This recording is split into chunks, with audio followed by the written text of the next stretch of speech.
கிறிஸ்துக்குள் அன்பானவர்களே,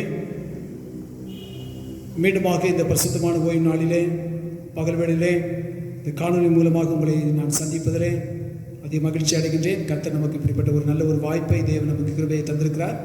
குறிப்பாக சொல்ல வேண்டும் என்று சொன்னால், நாம் ஆலயத்தில் வந்து நாம் ஆண்டவரை ஆராதிக்க நமக்கு இயலவில்லை என்றாலும் கூட நாம் இருக்கின்ற ஸ்தலத்திலிருந்து நாம் ஆண்டவரை நோக்கி பார்க்கவும், அன்பின் பிரசனத்தை நாம் உணர்ந்து ஆண்டவரை தொழுகை செய்வதற்கும் கர்த்தர் நமக்கு பாராட்டின கிருபைகளுக்காக நாம் ஆண்டவருக்கு நாம் நன்றி சொல்ல நாம் அழைக்கப்பட்டிருக்கிறோம். நன்றி உணர்வோடும் துதி உணர்வோடும் கூட நாம் இந்த வழிபாட்டில் பங்கெடுவோம் என்று சொன்னால் இந்த வழிபாடானது நமக்கு ஆசீர்வாதமாக இருக்கும். தேவனுடைய நாமம் உயர்த்தப்படும். அப்படிப்பட்ட நிலைக்குள்ளாக நீங்களும் நானும் கடந்து வரத்தக்கதாக தேவன் தாம் இந்த நாளிலே நமக்கு கிருபை பாராட்டி நம்மை ஆசீர்வதிப்பதாக. ஜெபம் செய்வோம்.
துதிகள் பத்திலே வாசம் பண்ணுகிற எங்கள் அன்புள்ள ஆண்டவரே, இந்த அருமையான பரிசுத்தமான ஓய்வு நாளின் பகல் பொழுதற்காக நமக்கு நன்றியும் துதியும் சோதர பலிகளை நாங்கள் செலுத்துகின்றோம்.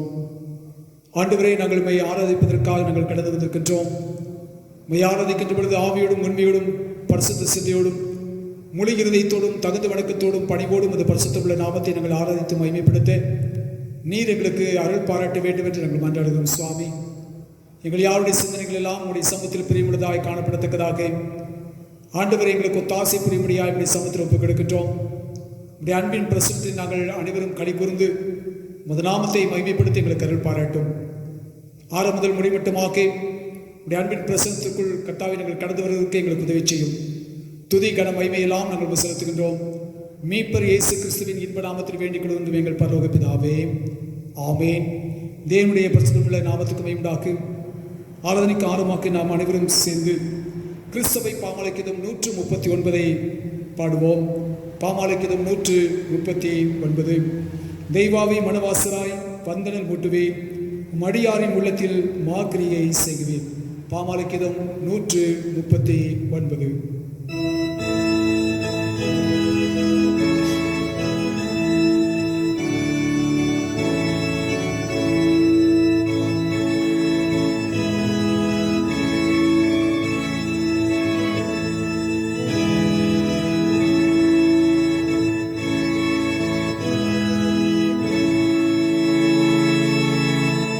தெய்வாவே மனவாசராய்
காலை மாலை ஆராதனை வழிமுறையில் இரண்டாவது வழிபாட்டு முறைமை யாவும் சேர்ந்து பின்பற்றுவோம். இரண்டாவது வழிபாட்டு முறைமை, நாம் கடவுளை தொழுவோம். கடவுள் ஆவியா இருக்கிறார். அவரை தொழுது கொள்கிறவர்கள் ஆவியோடும் உண்மையோடும் அவரை தொழுது கொள்ள வேண்டும்.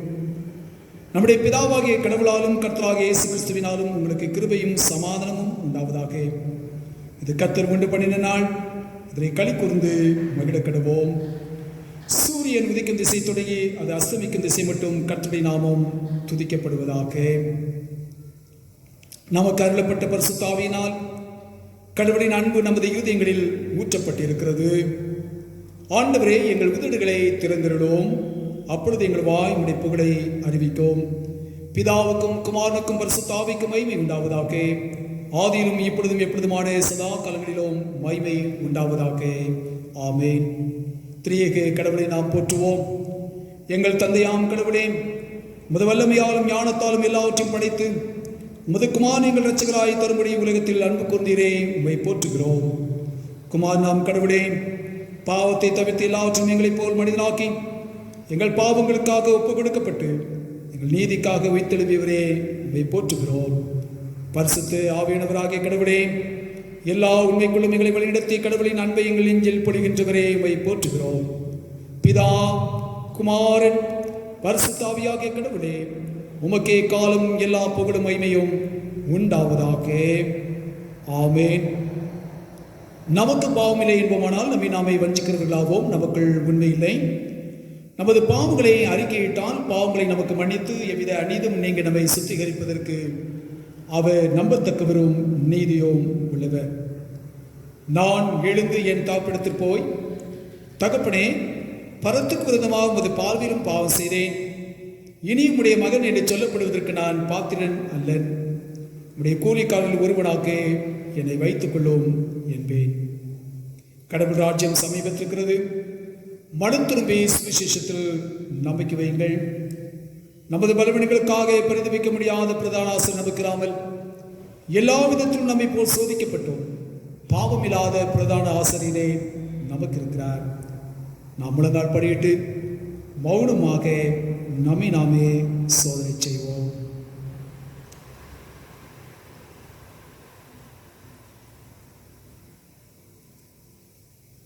சர்வ வல்லமையுள்ள கடவுளிடத்தில் நாம் நமது பாவங்களை தாழ்மையுடன் அறிக்கை செய்வதற்கு உதவியாக முதலாவது பாவத்திற்கு ஜெபத்தை யாவும் சேர்ந்து பின்பற்றுவோம். சர்வ வல்லமை மிகுந்த இரக்கமுள்ள பிதாவே, தப்பிப்போன ஆடுகளைப் போல நாங்கள் உடைய வழிகளை விட்டு வழிவி அலைந்து போனோம். எங்கள் இருதயத்தின் யோசனைகளுக்கும் விருப்பங்களுக்கும் மிகவும் இணங்கி நடந்தோம். பரிசுத்த கற்பனைகளுக்கு விரோதமாய் குற்றம் செய்தோம். செய்யத்தக்கவர்களை செய்யாமல் செய்யத்தகாதவர்களை செய்து வந்தோம். எங்களுக்கு சுகமே இல்லை.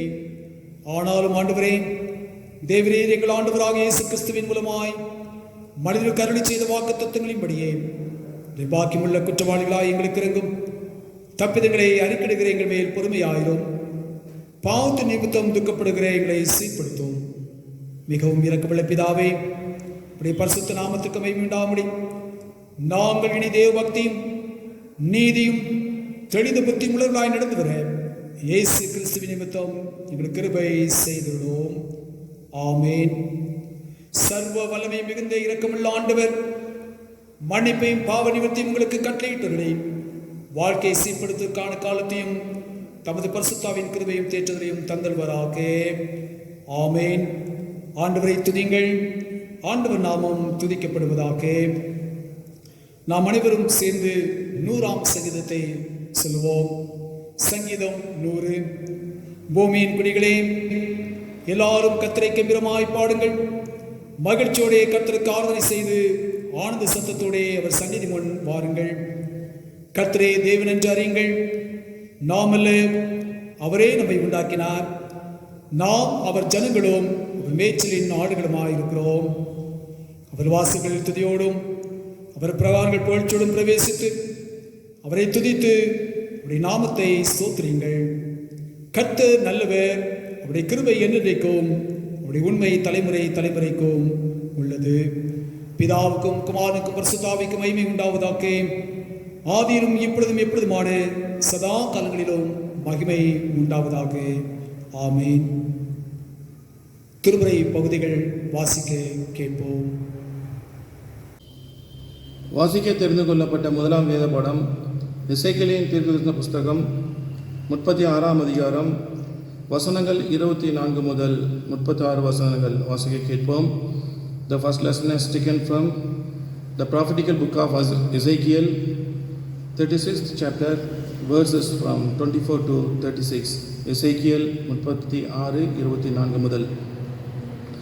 நான் உங்களை புறஜாதிகளிடத்திலிருந்து அழைத்து உங்களை சகல தேசத்திலுமிருந்து சேர்த்து உங்கள் சுய தேசத்திற்கு உங்களை கொண்டு வருவேன். அப்பொழுது நான் உங்கள் மேல் சுத்தமான ஜலம் தெளிப்பேன். நான் உங்களுடைய எல்லா அசுத்தங்களையும் உங்களுடைய எல்லா நரகலான விக்கிரகங்களையும் நீக்கி உங்களை சுத்தமாக்குவேன். நீங்கள் சுத்தமாவீர்கள். உங்களுக்கு நவமான இருதயத்தை கொடுத்து உங்கள் உள்ளத்திலே புதிதான ஆவியை கட்டளிட்டு கல்லான இருதயத்தை உங்கள் மாம்சத்திலிருந்து எடுத்து போட்டு சதையான இருதயத்தை உங்களுக்கு கொடுப்பேன். உங்கள் உள்ளத்திலே என் ஆவியை வைத்து உங்களை என் கட்டளைகளில் நடக்கவும் என் நியாயங்களை கைக்கொள்ளவும் அவைகளின்படி செய்ய பண்ணுவேன். உங்கள் பிதாக்களுக்கு நான் கொடுத்த தேசத்திலே நீங்கள் குடியிருப்பீர்கள்.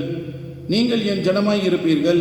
நான் உங்கள் தேவனாய் இருந்து உங்கள் அசுத்தங்களை எல்லாம் நீக்கி உங்களை ரட்சித்து உங்கள் மேல் பஞ்சத்தை கட்டளையிடாமல் கோதுமையை வரவழைத்து அதை பெருக பண்ணி நீங்கள் இனிமேல் ஜாதிகளுக்குள்ளே பஞ்சத்தினால் உண்டாகும் நிந்தையை அடையாதபடிக்கு விருட்சத்தின் கனிகளையும் வயலின் பலன்களையும் பெருக பண்ணுவேன்.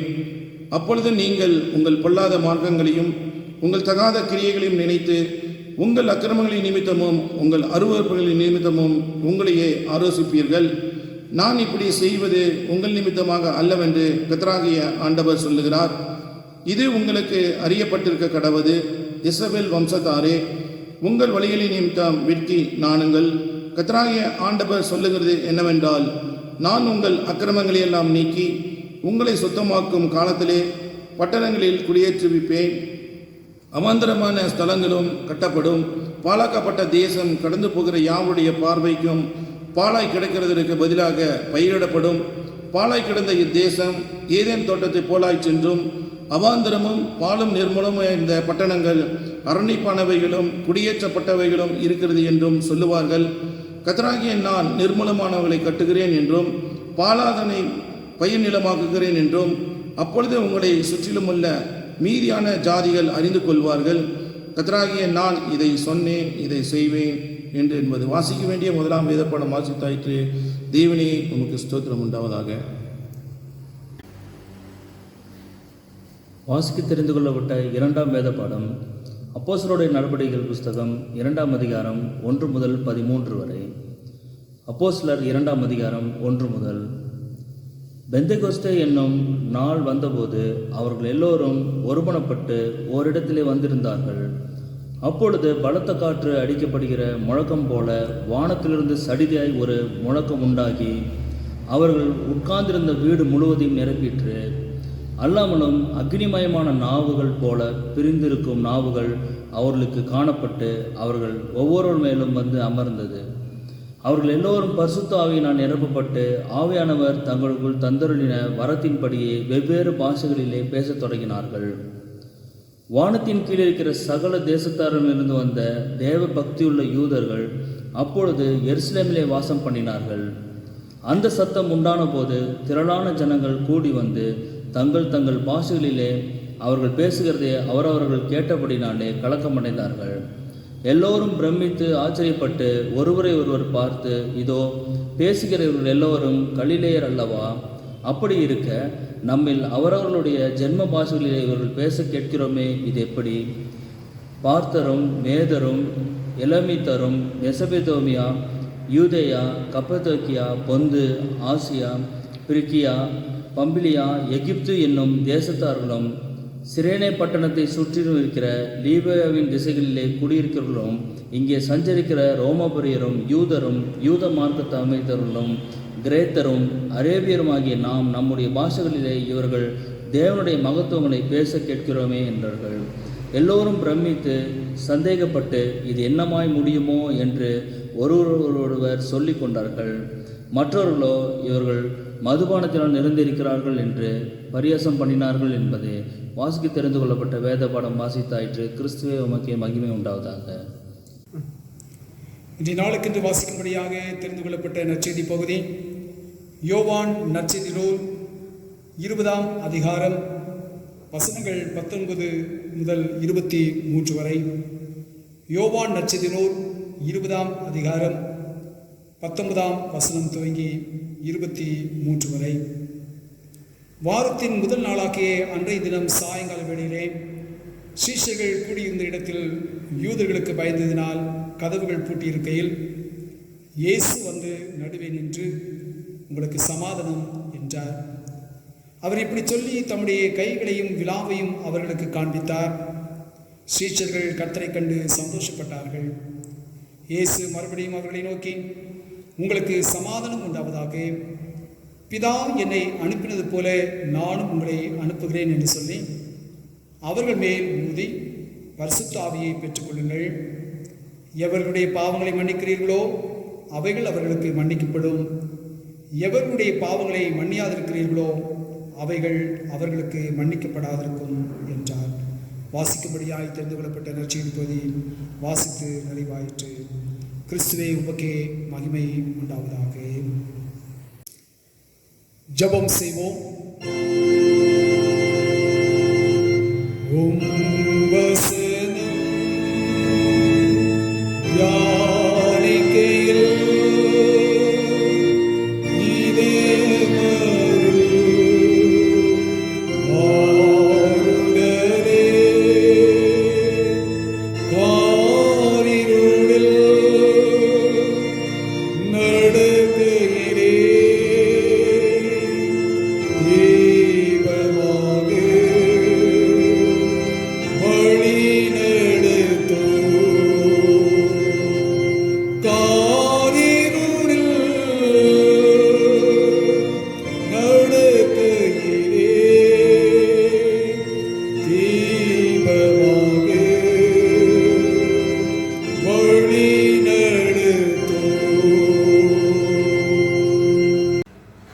ஜெபம் செய்வோம். எங்களை நேசித்து எங்களை பராமரித்து வழிநடத்தி வருகின்ற எங்கள் பரலோக பிதாவே, நாங்களுடைய பரிசுத்தமுள்ள நாமத்திற்கு நாங்கள் கனத்தையும் மகிமையும் துதியும் ஸ்தோத்திர பலிகளை செலுத்துகின்றோம். ஆண்டவரே, நாங்கள் இருக்கின்ற இடங்களில் இருந்து ஆண்டவரே உடைய வார்த்தைகளை நாங்கள் கேட்கவும் சிந்திக்கவும் தியானிக்கவும் கர்த்தர் நாளை எங்களுக்கு ஆயத்தப்படுத்தி கொடுத்திருக்கிறேன். நாங்கள் உங்களுக்கு நன்றி செலுத்துகிறோம் சுவாமி. கர்த்தாவே, நாங்கள் கேட்கின்றவர்களாய் மாத்திரமல்ல, எங்கள் வாழ்விலே நாங்கள் அவைகளை அபியாசப்படுத்துகின்ற பிள்ளைகளாக உங்களுடைய வார்த்தைகளை எங்களுடைய வாழ்வின் அனுபவங்களாக மாற்றிக்கொள்ள நீர் எங்களுக்கு அருள் தாரும் சுவாமி. அடியார்களோடு கூட இடைப்படுவீராக. அடியானை முழுவதுமாக மறைத்து நீர் ஒருவர் மாத்திரமே மகிமையாக வெளிப்படும். இறைமகன் இயேசு கிறிஸ்துவின் இன்ப நாமத்தில் வேண்டிக் கொள்கிறோம் எங்கள் பரலோக பிதாவே, ஆமென். கிறிஸ்துக்குள் அன்பானவர்களே, மீண்டுமாக இந்த பரிசுத்தமான ஓய்வு நாளின் பகல் பொழுதிலே இந்த காணொலி மூலமாக உங்களை சந்திப்பதிலே கர்த்தருடைய வார்த்தையை உங்களோடு கூட பகிர்ந்து கொள்வதிலே தேவன் கொடுத்த கிருபைக்காக நான் ஆண்டவருக்கு நான் ஸ்தோத்திர பலிகளை செலுத்துகிறேன், நன்றி பலிகளை செலுத்துகிறேன். தேவனுடைய கிருபையும் சமாதானம் உங்கள் அனைவரோடு கூட தங்கியிருந்து உங்களை கிறிஸ்து இயேசுக்குள்ளாக பாதுகாத்து பலியிடத்து செல்வதாக. நாளில் நம்முடைய தென்னிந்திய திருச்சபை வழிபாட்டின் உதவியின் அடிப்படையிலே நாம் சிந்திப்பதற்காக நமக்கு கொடுக்கப்பட்ட தலைப்பு, வாரும் தூய ஆவியரே முழு படைப்பையும் மாற்றுருவாக்கும். வாரும் தூய ஆவியரே முழு படைப்பையும் மாற்றுருவாக்கும். Come holy spirit, transform the whole creation என்ற தலைப்பிலே நாம் சிந்திப்பதற்காக நாம் அழைக்கப்பட்டிருக்கின்றோம். இந்த நாள் பெந்தேகோஸ்தே என்று அழைக்கப்படுகின்ற ஒரு நாள். பெந்தேகோஸ்தே திருநாளில் நடந்த சம்பவங்களை அறிந்து கொள்வதற்கு அதிக பிரயாசங்கள் நாம் எடுக்கின்றோம். அதனை குறித்து நமக்கு ஆச்சரிய உணர்வுகள் இருக்கத்தான் செய்கின்றன.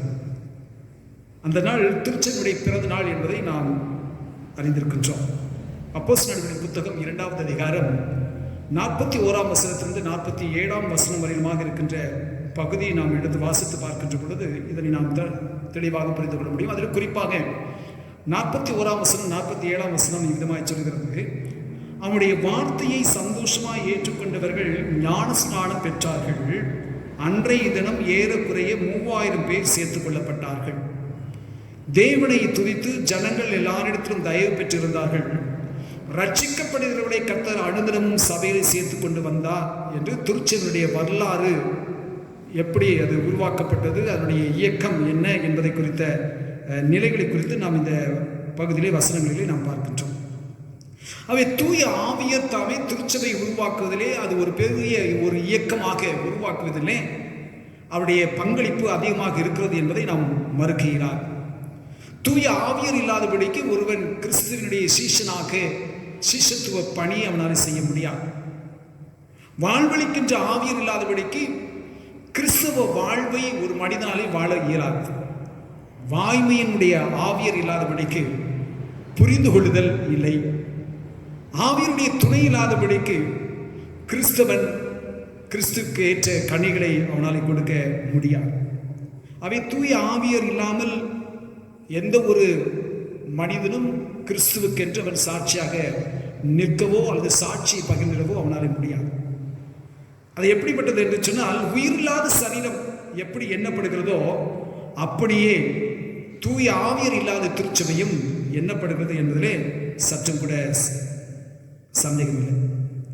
பெந்தைகோஸ்தே நாள் என்று நாம் சொல்கின்றோமே, தூய ஆவியனுடைய திருப்பணியினுடைய துவக்க நாளாகவும் முதலாம் உயிர்மீட்சியுடைய நாளாகவும் அமைந்திருக்கின்றது. இந்த நாளானது தூய ஆவியனுடைய திருப்பணியினுடைய துவக்க நாளாகவும் முதலாம் உயிர்மீட்சியினுடைய நாளாகவும் அமைந்திருக்கிறது.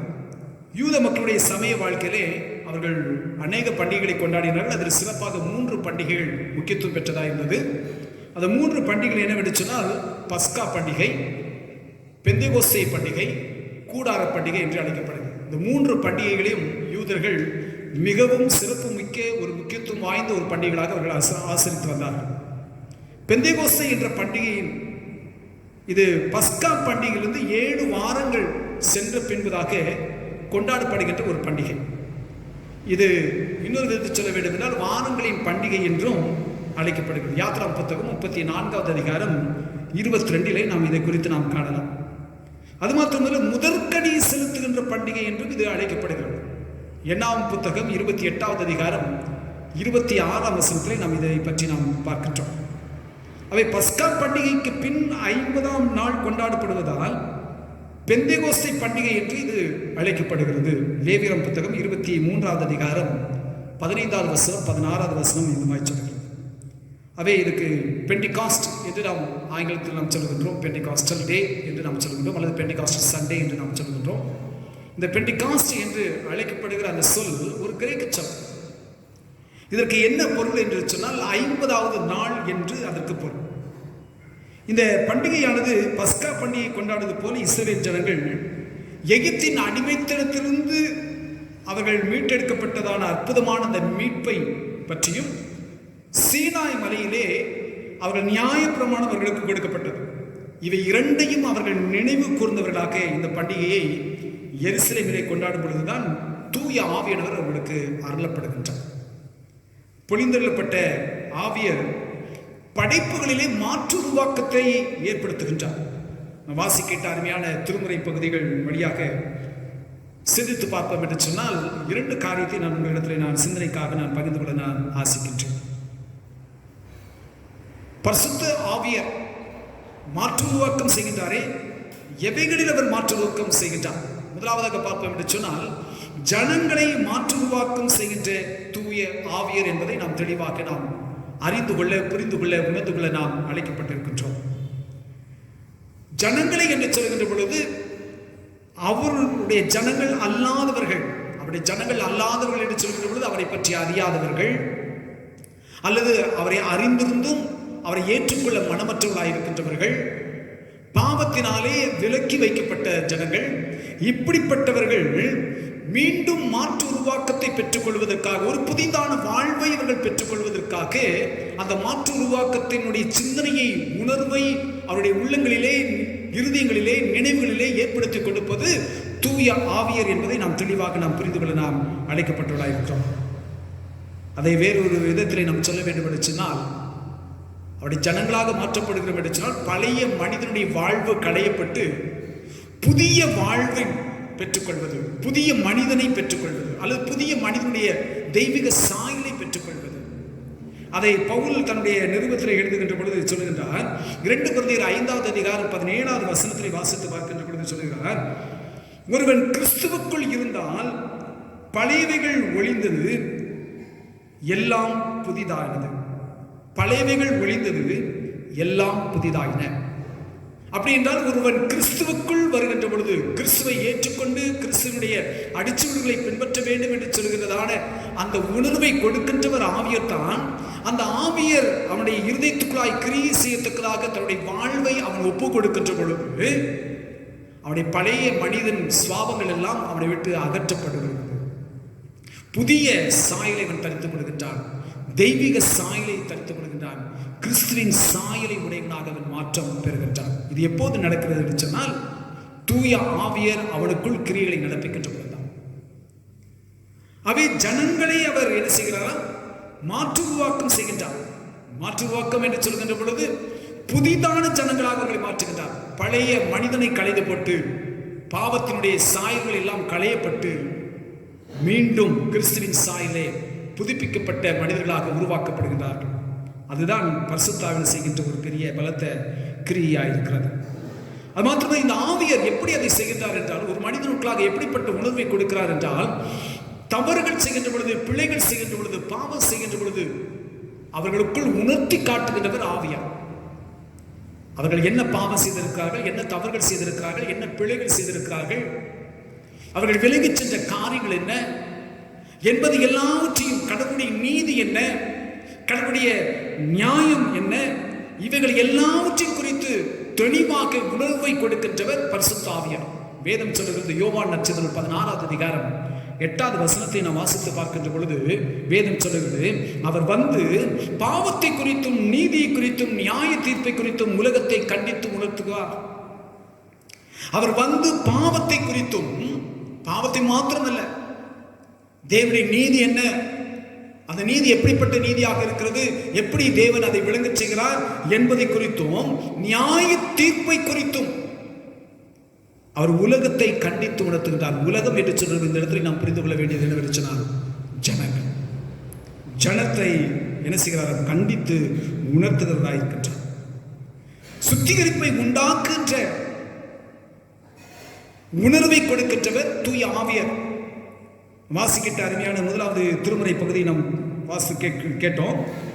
இஸ்ரவேலர்களை சுத்திகரித்து அவருடைய ஜனங்களாக மாற்றுவார் என்ற சிந்தனைத்தான் அந்த பகுதி நமக்கு தெளிவாக சுட்டி காட்டுகிறது, நமக்கு உணர்த்துகின்ற ஒரு காரியமாக இருக்கிறது. எசேக்கியேல் தீர்க்கதரிசியுடைய புத்தகம் 36வது அதிகாரம் 20ஆம் வசனத்திலிருந்து 28ஆம் வசனம் வரையிலும் இருக்கின்ற பகுதியை பார்த்தோம். இந்த பகுதியிலே இஸ்ரவேல் ஜனங்கள் தேவனுடைய நாமத்தை பரிசுத்த குலைச்சலாக்கினார்கள். எப்படி குலைச்சலாக்கினார்கள்? எசேக்கியேல் 36வது அதிகாரம் 17வது வசனத்திலிருந்து 19வது வசனம் 20வது வசனம் வரையிலும் இருக்கிற பகுதி வாசிப்போம் என்று சொன்னால், வேதம் சொல்கிறது, மனுபுத்திரனே, இஸ்ரவேல் வம்சத்தார் தங்கள் சுய தேசத்திலே குடியிருக்கையில் அதை தங்கள் நடக்கையினாலும் தங்கள் கிரியைகளினாலும் தீட்டுப்படுத்தினார்கள். சுய தேசத்தில் இருக்கின்ற பொழுதே அவர்கள் பரிசுத்தமாய் நடப்பதற்கு பதிலாக அவர்கள் தங்களுடைய கிரியைகளை தீட்டுப்படுத்தினார்கள். அந்த கிரியைகள் அவருடைய நடக்கைகளை தீட்டுப்படுத்தினதாய் காணப்பட்டது. அது மாத்திரம் சொல்கிறார், அவர்களுடைய நடக்கை என் முகத்துக்கு முன்பாக தூர ஸ்திரீயின் தீட்டை போல் இருந்தது. அருவருக்கக்கூடிய கிரியைகளாக நடக்கைகளாய் காணப்பட்டது. ஆகினால் தேசத்திலே அவர்கள் சிந்தின இரத்தத்து நிமித்தமும் அதை அவர்கள் தங்கள் நரகலான விக்கிரங்களால் தீட்டுப்படுத்தின நிமித்தமும் நான் என் உக்கிரத்தை அவர்கள் மேல் ஊற்றி, நான் இப்போது அவர்கள் மேல் என்ன செய்திருக்கிறேன்? என் உக்கிரத்தை அவர்கள் மேல் ஊற்றியிருக்கிறேன். காரணம் என்று சொன்னால், என் முகத்துக்கு முன்பதாக அவர்களுடைய கிரியைகளும் நடக்கைகளும் பொல்லாதவர்களாய் காணப்பட்டது, அருவருக்கக்கூடியதான தீட்டாய் காணப்பட்டது. ஆகினாலே என் உக்கிரத்தை அவர்கள் மீது, என் கோபத்தை அவர்கள் மீது நான் ஊற்றி, அடுத்தது சொல்லுகிறது, அவர்களை புறஜாதிகளுக்குள்ளே சிதறடித்தேன், தேசங்களில் தூற்றி போடப்பட்டார்கள், அவர்களுடைய நடக்கையின்படியையும் அவருடைய கிரியின்படியும் அவர்களை நியாயம் தீர்த்தேன். நான் அவர்களை நியாயம் தீர்த்தேன். நான் ஏற்கனவே நமக்கு யோவான் 16வது அதிகாரத்தில் 8வது வசனம் சொல்லப்படுகிறது, பாவத்தை குறித்தும் நீதியை குறித்தும் நியாய தீர்ப்பை குறித்தும் ஜனங்களுக்கு கண்டித்து உணர்த்துகிற ஆவியர் இங்கே செய்கின்ற காரியம் என்னவென்று சொன்னால், தன் ஜனங்கள் தன்னை விட்டு விலகி போனார்கள். விலகி போன நிமித்தமாக அவருடைய கிரியைகளும் அவருடைய நடக்கைகளும் அவருடைய பார்வையிலே தீட்டுப்பட்டதாய் காணப்பட்டபடினாலே, முதலாவதாக அவர்கள் என்ன தவறுகள் செய்தார்கள் என்பதை அவர்கள் பாவத்தை குறித்து உணர்த்துகின்றார். நான் அவர்களை சிதறடித்து போட்டேன், புறஜாதிகளுக்கு முன்பதாய் சிதறடித்து போட்டேன். ஏனென்று சொன்னால், அவர்கள் நடக்கையின்படியும் அவருடைய கிரியின்படியையும் அவர்களை நியாயம் தீர்த்திருக்கிறேன். அவர்கள் புறஜாதிகள் போன போது அந்த ஜனங்கள் இவர்களை குறித்து இவர்கள் கர்த்தருடைய ஜனங்கள் அவருடைய தேசத்திலிருந்து வந்தார்கள் என்று சொன்னதினால் இவர்கள் என் பரிசுத்த நாமத்தை பரிசுத்த குலைச்சலாக்கினார்கள். அவர்கள் பரிசுத்த குலைச்சலாக்கினார்கள். எதை பரிசுத்த குலைச்சலாக்கினார்கள்? என் நாமத்தை பரிசுத்த குலைச்சினார்கள். ஆகினாலே இவர்கள் அந்நியமாக்கப்பட்டிருக்கிறார்கள். ஆகினாலே அந்நியமாக்கப்பட்ட என் ஜனத்தை மீண்டும் என்னுடைய சுதந்திர வீதமாக நான் மாற்று உருவாக்கம் செய்ய வேண்டும். மாற்று உருவாக்கம் செய்யத்தக்கதாக அவர்கள் மீது சுத்த ஜலத்தை நான் தெளிப்பேன் என்று சொல்கிறார். அந்த சுத்த ஜலம் தெளிக்கப்பட்டதன் பின்பதாக அவர்கள் சுத்திகரிக்கப்படுகிறார்கள். சுத்திகரிப்பின் மூலமாக அவர்கள் என் ஜனமாக மீண்டும் என்ன செய்யப்படுகிறார்கள்? மாற்று உருவாக்கத்தை பெற்றுக் கொள்கிறார்கள். அந்த உரிமையை, அந்த ஸ்லாக்கியத்தை அவர்கள் பெற்றுக் கொள்கிறார்கள்.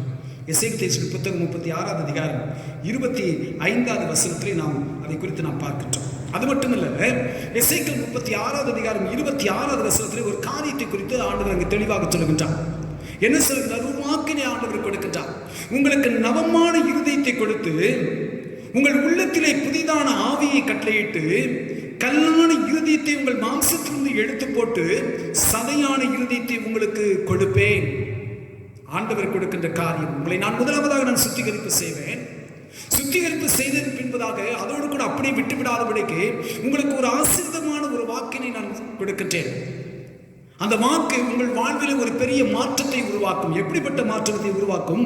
உங்கள் இருதயத்தை நவமான இருதயமாக நான் மாற்றுவேன். உங்கள் இருதயம் பாவத்தின் நிமித்தமாக கடினப்பட்டு இருக்கிறது. ஆகவே கடினமான இருதயத்தை நான் நீக்கி உங்களுக்கு நவமான இருதயத்தை நான் கொடுப்பேன். உங்கள் இருதயத்திலே, உங்கள் சிந்தனையிலே புதிதான ஆவியை நான் கட்டளையிட்டு உங்களுக்கு நான் சதையான நவமான இருதயத்தை நான் உங்களுக்கு நான் என்ன செய்வேன்? கொடுப்பேன். இதுதான் ஆண்டவர் கொடுக்கின்ற வாக்குத்தத்தம். இந்த வாக்குத்தத்தத்தை எப்படி கொடுக்கிறார்? தூய ஆவியானவர் மூலமாக நமக்கு ஆண்டவர் என்ன செய்கின்றார்? கொடுக்கிறவராக இருக்கின்றார். அது மாத்திரமல்ல, இது ஜனத்தை மாற்றுகின்ற மாற்றுவதற்கு மாத்திரமல்ல, முழு படைப்பையும் ஆண்டவர் மாற்றுவதற்கு செய்கின்றார். ஜனத்தை பரிசுத்தப்படுத்துவது மாத்திரமல்ல, ஜனங்கள் பாவம் செய்த நிமித்தமாக ஜனங்கள் அவர்கள் என்ன செய்யப்பட்டார்கள்? அவர்கள் தேசத்தை விட்டு துரத்தப்பட்டார்கள். துரத்தப்பட்ட நிமித்தமாய் சிதறண்டு போனவர்களாய் காணப்பட்டார்கள். அதில் தேசமானது பஞ்சம் நிரப்பப்பட்டதாக காணப்பட்டது. அவர்களுக்கு தேவையான உணவு அவர்களுக்கு கிடைக்கவில்லை. அப்படிப்பட்ட நிலையிலே இயற்கையும் ஆண்டவர் மாற்று உருவாக்கம் செய்து கொடுக்கின்றார். எசேக்கியேல் 36வது அதிகாரம் 29வது வசனம் 30வது வசனத்தை நாம் வாசித்து பார்க்கின்ற பொழுது, உங்கள் அசுத்தங்களை எல்லாம் நீக்கி உங்களை ரட்சித்து உங்கள் மேல் பஞ்சத்தை கட்டளையிடாமல் கோதுமையை வரவழைத்து அதை பெருக பண்ணி நீங்கள் இனிமேல் ஜாதிகளுக்குள்ளே பஞ்சத்தினால் உண்டாகும் நிந்தையை அடையாதபடிக்கு விருட்சத்தின் கனிகளையும் வயலின் பலன்களையும் பெருக பண்ணுவேன். ஜனத்தை மாற்று உருவாக்கம் செய்வதோடு மாத்திரமல்ல, அவளை சுத்திகரிப்பு செய்வதோடு மாத்திரமல்ல, நவமான இருதயத்தை அவர்களுக்கு கொடுப்பதோடு மாத்திரமல்ல, இவ்வளவு நாட்களாக உங்களுடைய தீட்டான காரியத்தின் மொத்தமாக உங்களுக்குள் ஏற்பட்ட பஞ்சம், இயற்கை உங்களுடைய பாவத்தின் மொத்தமாய் சபிக்கப்பட்டிருந்தது. அந்த சபிக்கப்பட்ட இயற்கையை இப்போது நான் என்ன செய்கின்றேன்? பரிசுத்தமாக்குகின்றேன். அது தன் பலனை கொடுக்கத்தக்கதாக, அது உங்களுக்கு கோதுமையும் விருட்ச கனிகளையும் உங்களுக்கு கொடுக்கத்தக்கதாக, வயலின் பலன்களை உங்களுக்கு பூர்ணமாய் கொடுக்கத்தக்கதாக நான் பஞ்சத்தை விட்டு உங்களை விட்டு என்ன செய்வேன்? அகற்றி போடுவேன் என்று சொல்லி ஆண்டவர் இங்கே தெளிவாக சொல்வதாக நாம் பார்க்கின்றோம். இது தூய ஆவியை செய்கின்றதான மாற்று உருவாக்கம். இரண்டாவது காரியமாக பார்ப்போம் என்று சொன்னால், தூய ஆவியானவர் என்ன மாற்று உருவாக்கத்தை ஏற்படுத்துகின்றார்? சாட்சியாய் நிற்கின்ற மாற்று உருவாக்கத்தினை கொடுப்பது தூய ஆவியர் என்பதை நாம் தெளிவாக அறிந்து கொள்ள, உணர்ந்து கொள்ள நாம் அழைக்கப்பட்டிருக்கிறோம். தூய ஆவியவர் நம்மை நிரப்புகின்ற பொழுது அவர் நம்மை வரங்களினாலும் தைரியத்தினாலும் நம்மை நிரப்புகின்றார். அந்த வரங்களினாலும் தைரியத்தினாலும் நாம் என்ன செய்கின்றோம்? கிறிஸ்துவுக்கென்று சாட்சிகளாய் உலகத்தில் வாழ முடியும். அப்போஸ்தலர்களுடைய புத்தகம் 1வது அதிகாரம் 8வது வசனத்தை நாம் வாசித்து பார்க்கின்ற ஒரு வேதம் சொல்கிறது, பரிசுத்த ஆவி உங்களிடத்தில் வரும்போது நீங்கள் பலனடைந்து எருசலேமிலும் யூதேயா முழுவதிலும் சமாரியாவிலும் பூமியின் கடைசி பரியந்தம் எனக்கு சாட்சிகளாய் இருப்பீர்கள். நீங்கள் எப்போது எனக்கு சாட்சிகளாய் இருக்க முடியும்? பரிசுத்த ஆவி உங்களிடத்தில் வருகின்ற பொழுது. அப்படி என்றால் அந்த பரிசுத்த ஆவி உங்களிடத்தில் வர வேண்டும் என்று சொன்னால் நாம் காத்திருக்க வேண்டும். தேவ சமூகத்திலே நாம் காத்திருக்க வேண்டும். நம்மை பூர்ணமாக ஒப்புக் கொடுத்து நம்முடைய இருதயத்தினுடைய சிந்தனைகள் எல்லாவற்றையும் ஒருமுகப்படுத்தினவர்களாக ஒரே மனதோடு கூட ஒரே சிந்தையோடு கூட தேவ சமூகத்திலே ஆவியை நம்மை ஊற்றி நிரப்பும்படிக்கும் நாம் காத்திருக்க நாம் அழைக்கப்பட்டிருக்கிறோம். அப்போஸ்தலர் 1 அதிகாரம் 5 வசனத்திலே நாம் வாசிக்கின்றோம், பிதாவின் வாக்குத்தத்தம் நிறைவேற காத்திருங்கள் என்று கட்டளையிட்டார். இது கிறிஸ்து நமக்கு கொடுத்த கட்டளை. எதற்கு இந்த கட்டளை கொடுக்கின்றார்? பரிசுத்த ஆவியினாலே நாம் நிரப்பப்படும்படிக்கு. இது பிதாவுடைய வாக்குத்தத்தமாக இருக்கிறது. அந்த வாக்குத்தத்தமானது நம்முடைய வாழ்விலே பூரணமாய் நிறைவேற்றம் அடையத்தக்கதாக நாம் காத்திருக்க வேண்டும். அப்படி காத்திருக்கின்ற பொழுது பரிசுத்த ஆவியானவர் நம்ம மேல் ஊற்றப்படுகின்றார், அருளப்படுகின்ற பொழுது கிறிஸ்துவுக்கென்று சாட்சிகளாக நம்மை மாற்றுவாக்கம் நாம் பெறுகின்றோம். கிறிஸ்துவுக்காக வல்லமையான சாட்சிகளாக நாம் இடமே பிரகாசிப்பதற்கு தூய ஆவியானவர் நமக்குள் ஒரு மாற்று உருவாக்கத்தினை நமக்கு கொடுக்கின்றவராயிருக்கின்றார். சாட்சி சொல்ல வேண்டும் என்று சொன்னால் தைரியம் நமக்கு வேண்டும், துணிவு வேண்டும். கிறிஸ்துவுக்கென்று சாட்சி சொல்வது என்பது எளிதான ஒரு காரியம் அல்ல. அதுவும் இன்றைக்கு இருக்கின்ற சூழல், இந்திய சமூகத்தில் வாழ்ந்து கொண்டிருக்கின்றோம். இன்றைக்கு இருக்கின்ற சூழல்களிலே கிறிஸ்துவுக்கென்று சாட்சியாய் நிற்பது என்பது மிகவும் கடினமான ஒன்று. அது இப்படிப்பட்ட கடினமான சூழ்நிலைகளிலே கிறிஸ்துவுக்கென்று நான் சாட்சியாய் நிற்க வேண்டும் என்று சொன்னால் எனக்கு தைரியம் தேவை, எனக்கு துணிச்சல் அவசியம். அப்படின்னா அந்த துணிச்சலையும் அந்த தைரியத்தையும் யார் கொடுப்பது? தூய ஆவியர் தான் எனக்குள் அதை கொடுக்கின்றார். நமக்கு அவர் தான் கொடுக்கின்றார். அதை எந்த ஒரு மனிதன் தூய ஆவியானவராலே நிரப்பப்பட்டவனாக இருக்கின்றானோ அவனுக்குள் தைரியம் உள்ளவன் என்ற மாற்று உருவாக்கத்தை அவன் பெற்றுக் கொடுக்கின்றான். துணிச்சல் என்றதான ஒரு துணிவினுடைய மனதினை பெற்றுக்கொண்ட ஒரு மாற்று உருவாக்கத்தினை தூய ஆவியானவர் அவனுக்குள் கொடுக்கின்றான். அப்படி அவன் பெற்றுக் கொள்கின்ற பொழுது அவன் கிறிஸ்துவுக்கென்று வல்லமையான ஒரு சாட்சியாக நிற்க முடியும். வாசிக்கிட்ட 2வது திருமுறை பகுதியை நாம் பார்க்கின்ற பொழுது அப்போஸ்தலர் 2வது அதிகாரத்தில் நாம் வாசிக்கிறோம். 2வது அதிகாரம் 14வது வசனத்தில் சொல்லப்படுகிறது, பேதுரு 11 கூட நின்று அவர்களை நோக்கி உரத்த சத்தமாய், யூதர்களே, எருசலேமில் வாசம் பண்ணுகிற ஜனங்களே, நீங்கள் எல்லாரும் அறிந்து கொள்வீர்களாக, என் வார்த்தைக்கு செவி கொடுங்கள், என் வார்த்தைக்கு செவி கொடுங்கள். யார் சொல்வது? பேதுரு சொல்கிறார். இயேசு கிறிஸ்து மரித்தார். மரித்ததன் பின்பதாக யூதர்களுக்கு இந்த சீஷர்கள் எல்லாம் என்ன செய்தார்கள்? பயந்தவர்களாக அறை வீட்டுக்குள்ளாக தங்களை மறைத்துக் கொள்கின்றார்கள். அப்படிப்பட்ட கோழைத்தனமாக இருந்த அந்த சீஷர்கள் பெந்தேகோஸ்தே நாள் வந்தபோது ஒருமனப்பட்டு ஓரிடத்தில் இவர்கள் என்ன செய்தார்கள்? கூடி வந்தார்கள். ஒரு இடத்தில் இவர்கள் கூடி நின்று அவர்கள் ஜெபிக்கின்ற பொழுது ஆவியானவர் அவர்களுக்கு ஊற்றப்படுகின்றார். ஊற்றப்படுவது நிமித்தமாக அவர்களுக்குள்ளாக ஒரு புதிய உத்வேகம் ஏற்படுகிறது, ஒரு புதிய உணர்வு அவர்களுக்கு வருகிறது, ஒரு துணிச்சல் வருகிறது. இந்த ஆவியானவரை அவர்கள் பெற்றுக்கொள்வதற்கு முன்பதாக அவர்கள் மிகுந்த பயம் கொண்டவர்களாய் காணப்பட்டார்கள். அவர்கள் ஆவியானவரை பெற்றுக்கொண்டதற்கு என்பதாக அவர்களுக்குள் ஒரு துணிவு ஏற்படுகிறது. என்ன நடந்தாலும் சரி, என்ன ஏற்பட்டாலும் சரி, கிறிஸ்துவுக்காக சாட்சி சொல்ல வேண்டும் என்று சொல்லி பேதுரு என்ன செய்கிறார்? எழும்பி நின்று தைரியமாய் பேசுகின்றார். அவன் உரத்த சத்தமாய், யூதர்களே, எருசலேமில் வாசம் பண்ணுகிற ஜனங்களே, நீங்கள் எல்லாரும் அறிந்து கொள்வீர்களாக, என் வார்த்தைக்கு செவி கொடுங்கள். என் வார்த்தைக்கு செவி கொடுங்கள் என்று சொல்லல, அந்த ஒரு அதிகாரம் இருக்கிறது பாருங்க. அப்படிப்பட்ட அதிகாரத்தோடு கூட துணிச்சலோடு கூட பேதுரு பேசுகின்றார். அது மாத்திரம் அப்போஸ்தலர் 2வது அதிகாரம் 22வது வசனம் 23வது வசனத்தை நீங்கள் வாசித்து பார்க்க சொன்னால் இதே பேதுரு சொல்லிக் கொண்டு வருகிற காரியம், இஸ்ரவேலரே, நான் சொல்லும் வார்த்தைகளை கேளுங்கள். நீங்கள் அறிந்திருக்கிறபடி நசரேயனாகிய இயேசுவை கொண்டு தேவன் உங்களுக்குள்ளே பலத்த செய்கைகளையும் அற்புதங்களையும் அடையாளங்களையும் நடப்பித்து அவைகளினாலே அவரை உங்களுக்கு வெளிப்படுத்தினார். அப்படி இருந்தும் தேவன் நிர்ணயித்திருந்த ஆலோசனையின் படியையும் அவருடைய முன் அறிவிப்பின் படியையும் ஒப்புக் கொடுக்கப்பட்ட அந்த இயேசுவை நீங்கள் பிடித்து அக்கிரமக்காரருடைய கைகளினாலே சிலுவையில் ஆணி அடித்து கொலை செய்தீர்கள்.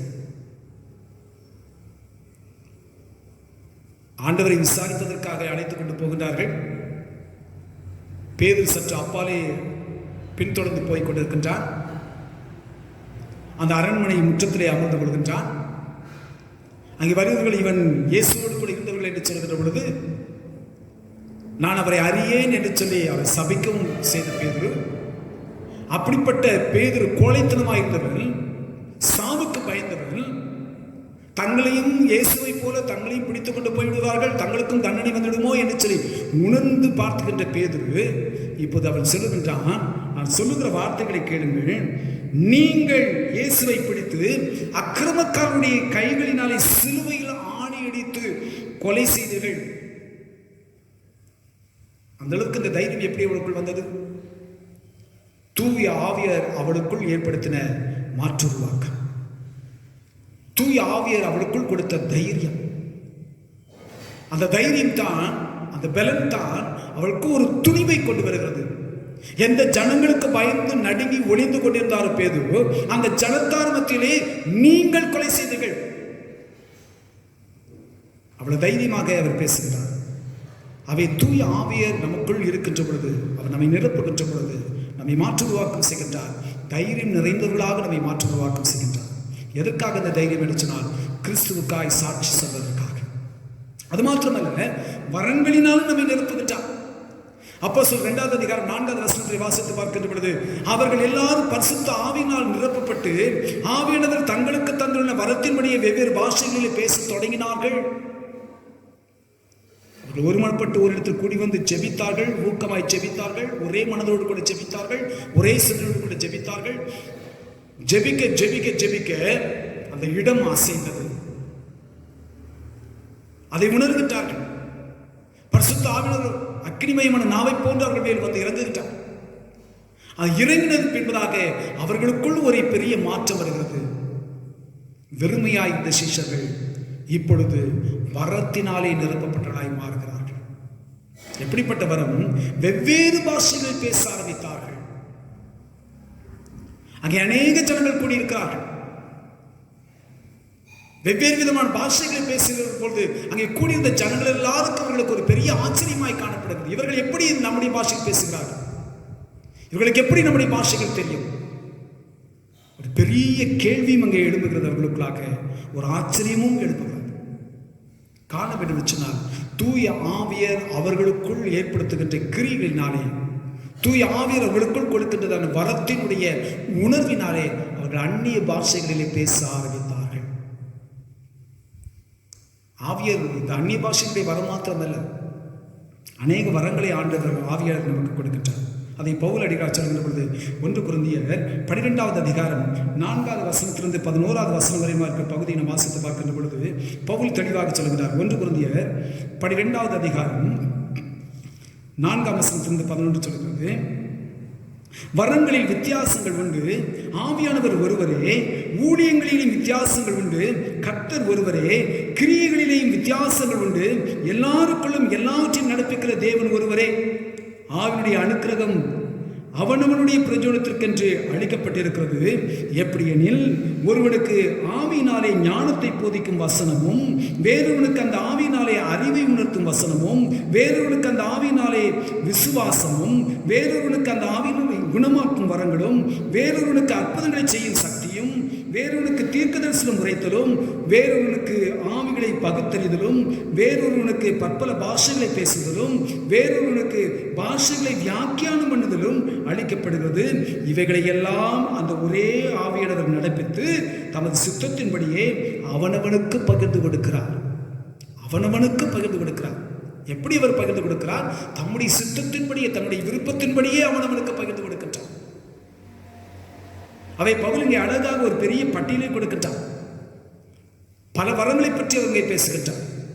அந்த வரங்களை யாருக்கு எந்த வரங்களை கொடுக்க வேண்டும் என்று சொல்லி ஆவியர் சுத்தப்பட்டவராக இருக்கிறாரோ அவர்களுக்கு அந்த வரத்தை ஆவியர் என்ன செய்கிறாரோ கொடுத்து அவர்களை வரங்கள் உள்ள மனிதர்களாக, சாட்சிகளாக மாற்று உருவாக்கம் செய்கின்றார்.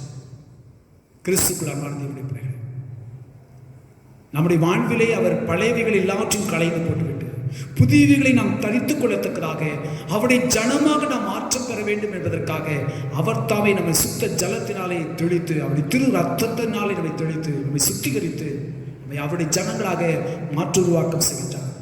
அப்படி மாற்று உருவாக்கம் செய்கிறபடினாலே நம் வாழ்விலே எல்லா விதமான ஆசீர்வாதங்களையும் வளங்களையும் நாம் பெற்றுக்கொள்கின்றோம். நம் வாழ்க்கையிலே பஞ்சம் என்பதற்கு இடமில்லை, தரித்திரம் என்பதற்கு இடமில்லை. நம் வாழ்விலே எப்பொழுதும் நாம் எப்பொழுதும் மகிழ்ச்சியோடு கூட வாழத்தக்கதாக கடவுள் நம்மை மாற்றுகிறவராக இருக்கிறார். அவருடைய சொந்த ஜனமாக மாற்று உருவாக்கம் செய்கின்றார்.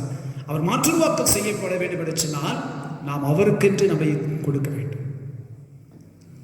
அவருடைய கருத்தை பூர்ணமாக நாம் ஒப்புக் கொடுக்க வேண்டும்.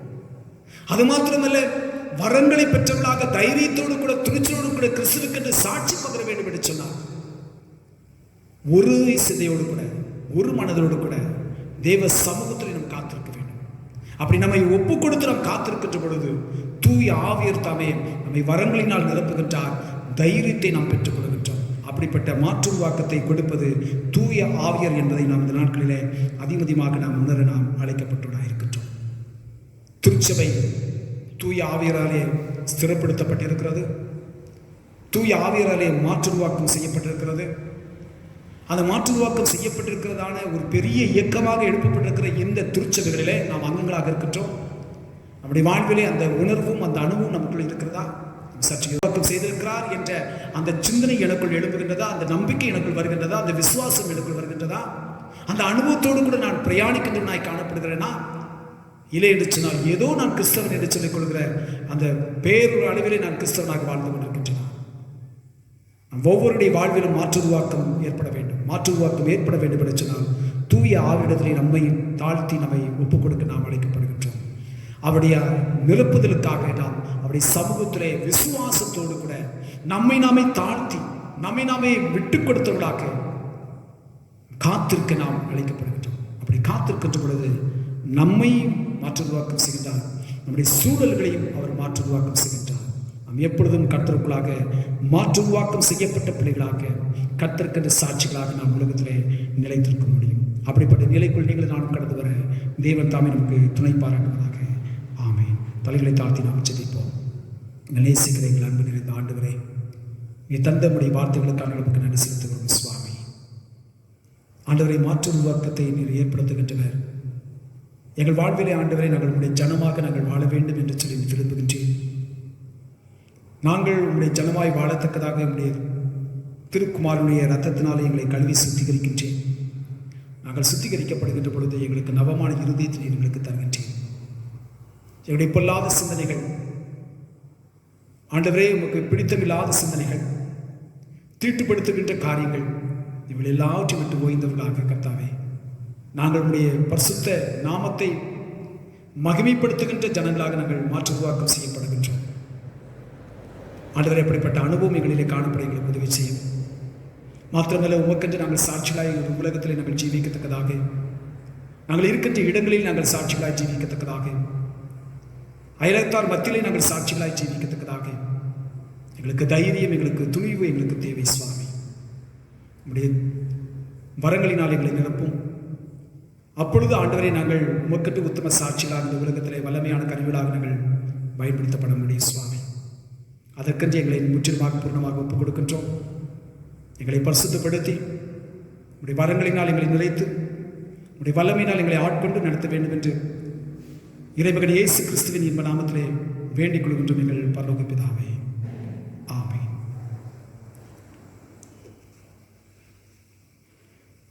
நாம் அனைவரும் சேர்ந்து நம்முடைய விசுவாசத்தினை அப்போஸ்தலர் விசுவாச பிரமாணத்தின் மூலமாக நாம் அறிக்கை செய்வோம்.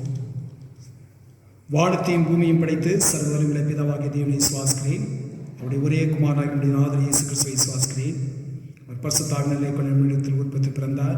பொந்து பிலாத்துவின் காலத்தில் பாடுபட்டு சிலுவையில் அறையுண்டு மரித்து அடக்குணப்பட்டு பாதாளத்தில் இறங்கினார். 3ஆம் நாள் மரித்தோடத்தில் எழுந்திருந்தார். பரமத்துக்கு ஏறி சர்வவல்லமையுள்ள பிதாவாகிய தேவனுடைய வலது பாசத்தில் வீற்றிருக்கிறார். அவ்விடத்திலிருந்து உயிரோரையும் மற்றும் நியாயத்திற்கு வருவார். பரிசுத்தாவை விசுவாசிக்கிறேன்.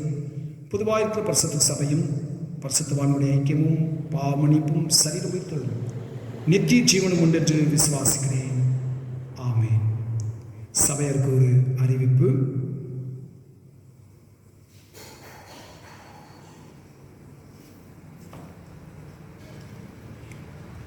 திருமண அறிக்கை.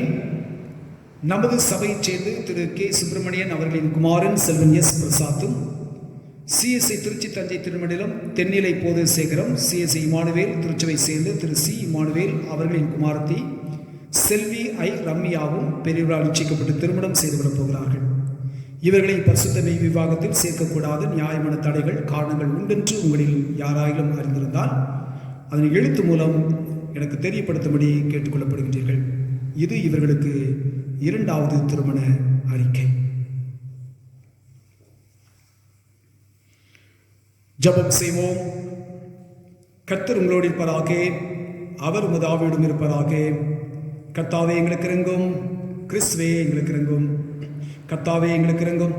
பரமனில் இருக்கிற எங்கள் பிதாவே, உம்முடைய நாமம் பரிசுத்தப்படுவதாக, உம்முடைய ராட்சியம் வருவதாக, உம்முடைய சித்தம் மரத்திலே செய்வது போல பூமியிலையும் செய்யப்படுவதாக. அன்றுள்ள அப்பத்தை எங்களுக்கு இன்று தாரும். எங்களுக்கு விதமாய் குற்றம் செய்வதற்கு நாங்கள் மன்னிக்கிறது போல எங்கள் குற்றங்களை எங்களுக்கு மன்னியும். எங்களை சோதனைகள் பிரவேசிக்க பண்ணாமல் தீமை எங்களை ரட்சித்துக் கொள்ளும். ராஜ்யமும் வல்லமையும் மகிமையும் என்றிருக்கவும் உம்முடையவைகளே.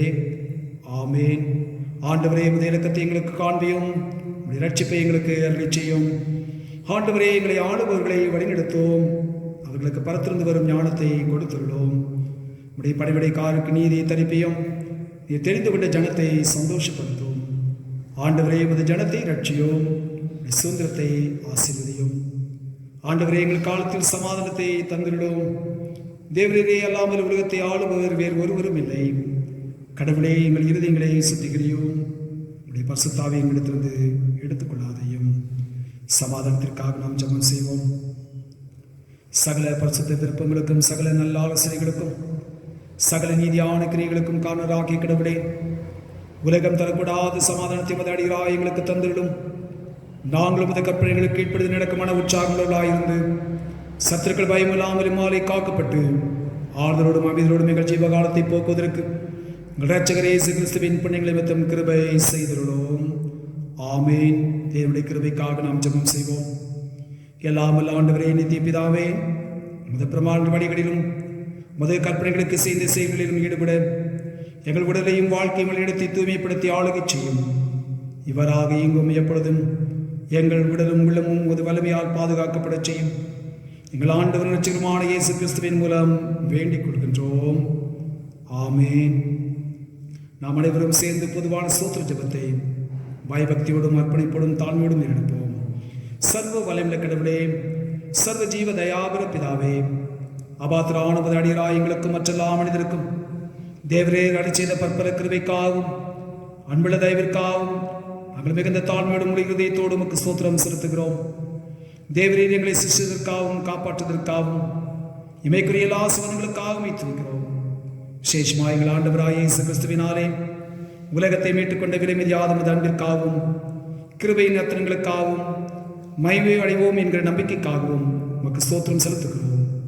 நாங்கள் உண்மையாய் நன்றி அறிந்திருந்தவர்களாயிருக்கவும் எங்களை முது ஊழியத்துக்கு ஒப்பு கொடுத்து எங்கள் வாழ்நாளாமுக்கு முன்பாக பரிசுத்தமும் நீதியுள்ளவர்களாய் நடக்கவும் எங்கள் வாக்கினாலே மாத்திரமல்ல எங்கள் நடக்கினால் முடிப்புகளை பிரசாதப்படுத்தவும் தேவரே செய்த வாரங்களில் ஆற்று மனித கொள்ளும் உணர்வை எங்களுக்கு அருளி செய்ய வேண்டும் என்று எங்கள் ஆண்டவராய் இயேசு கிறிஸ்துவின் மூலமாய் வேண்டிக் கொள்கின்றோம்.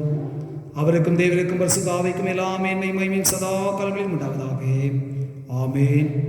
இத்தருணத்தில் ஒருமுடப்பட்டு நோக்கி எங்கள் பொதுவான விண்ணப்பங்களை செய்ய எங்களுக்கு கிருபை அளித்த சர்வரிட கடவுளே, 2 பேராது 3 பேராது என் நாமத்தினாலே கூடி வரும் பொழுது அவர்கள் கேட்குடைய அருளிச்சுவேன் என்று வாக்களிக்கிறேன். கர்த்தாவே, உமது அடியாராய் எங்களுக்கு வேண்டிய நன்மைகள் உண்டாக எங்கள் விருப்பங்களை வேண்டுதலும் இப்பொழுது நிறைவேற்றி இமேலே உடைய சத்தியத்தை அறிகிற அறிவையும் மறுமையிலே நித்திய ஜீவனையும் எங்களுக்கு கட்டளையிட்டருளும். ஆமேன்.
ஆண்டவருடைய ஆசீர்வாதம் உங்களை காக்க கடவே. ஆண்டவர் தம்முடைய முகத்தை உங்கள் மேல் பிரகாசிக்க பண்ணி உங்கள் மேல் கிருபையாயிருக்க கடவே. ஆண்டவர் தம்முடைய முகத்தை உங்கள் மேல் பிரசன்னமாக்கி எப்பொழுதும் உங்களுக்கு சமாதானம் கட்டளையிட கடவே.